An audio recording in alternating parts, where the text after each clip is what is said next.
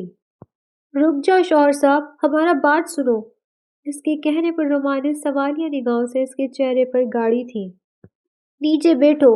وہ ہاتھ کی انگلی سے اسے نیچے بیٹھنے کا اشارہ کر رہی تھی۔ رومان نہ سمجھی سے اسے دیکھتے اس کے قدموں میں بیٹھا تھا۔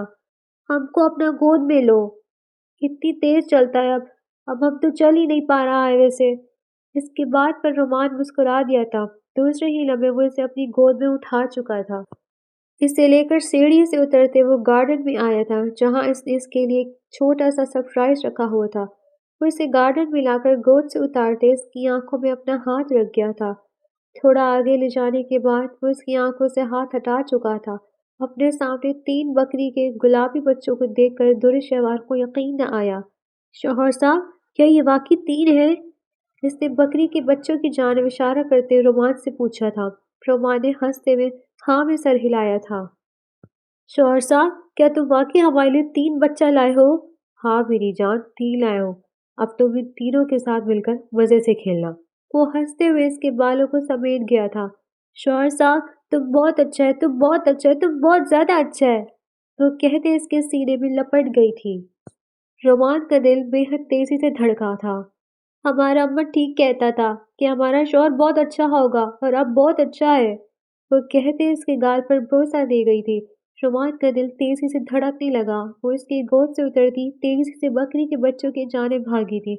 رومان وہیں گارڈن میں بیٹھے اسے بکری کے بچوں کے ساتھ کھیلتا دیکھنے لگا۔ اتنی خوشی وہ اسے بے حد پیاری لگ رہی تھی۔ رومان کو احساس ہوا تھا کہ سامنے کھڑے وجود کے لیے وہ اپنے دل میں محبت کے احساس محسوس کر رہا ہے۔ وہ اس کی بیوی تھی، وہ یہ محسوس کر سکتا تھا۔ اس کے لبوں پر بے حد خوبصورت مسکراہٹ پھیل گئی تھی۔ چاہنے کا احساس بے حد خوبصورت تھا۔ کافی دیر بکری کے بچوں کے ساتھ کھیلنے کے بعد وہ تھک ہار کر اس کے پاس آئی تھی۔ رومان اسے دیکھتے ہی مسکرایا تھا۔ تھک گئی میری چھوٹی سی بیوی؟ وہ اس کے چہرے پر ہاتھ رکھتا اس کے بال سمیٹ گیا تھا جو پھیل کر اس کی پیشانی سے چپک گئے تھے۔ اوپر چلے اب؟ اس نے نرمی سے دورشوار سے پوچھا تھا۔ ہم کے پاؤں میں بہت درد ہو رہے شوہر صاحب، ہمیں اپنے گود میں اٹھا لے جاؤ۔ اس نے آنکھیں بند کرتے سفید جھوٹ رومان سے بولا تھا۔ اسے رومان کی گود میں بہت مزہ آتا تھا اور رومان سمجھ چکا تھا کہ اس کی بیوی اس سے جھوٹ بول رہی ہے۔ وہ مسکراتے ہوئے جھک کر دورشوار کو اپنی گود میں اٹھا چکا تھا۔ سیڑھی چڑھتے ہوئے اس کی تہمینہ بیگم نے دیکھ لیا تھا۔ ان دونوں کو یوں دیکھ کر تہمینہ بیگم کا چہرہ سرخ ہوا تھا۔ انہیں اپنا بیٹا چونو کا غلام بنتے ہوئے پسند نہیں آیا تھا۔ وہ اتنی چھوٹی سی لڑکی کے لیے چونو کا غلام بن جائے گا، یہ تو ان میں سے کسی بھی نے بھی نہیں سوچا تھا۔ وہ کمرے میں داخل ہوتے نرمی سے اسے بستر پہ لٹا چکا تھا۔ بھوک لگ رہی ہے میرے بچے کو؟ وہ اس کے پاس بیٹھتے نرمی سے اس سے پوچھنے لگا۔ وہ نفی میں سر ہلائے اس کے ہاتھوں کو تھام گئی تھی۔ ہم کو نیند آ رہا ہے شوہر صاحب، ہم کو سلا دو، اس نے آنکھیں بند کرتے رومان سے کہا تھا۔ رومان نرمی سے اس کے بالوں میں انگلیاں پھیرنے لگا۔ تھوڑی دیر میں دورشوار گہری نیند میں جا چکی تھی۔ وہ اس کا چہرہ دیکھتے مسکرایا تھا۔ دوسرے ہی لمحے وہ جھک کر اس کی پیشانی چوم گیا تھا۔ تم اتنے سے ٹائم میں میرے بے حد پاس آ چکی ہو، اب میں تمہیں چاہ کر بھی خود سے دور نہیں کر سکوں گا، وہ کہتے دوبارہ سے اس کی پیشانی چوم گیا تھا۔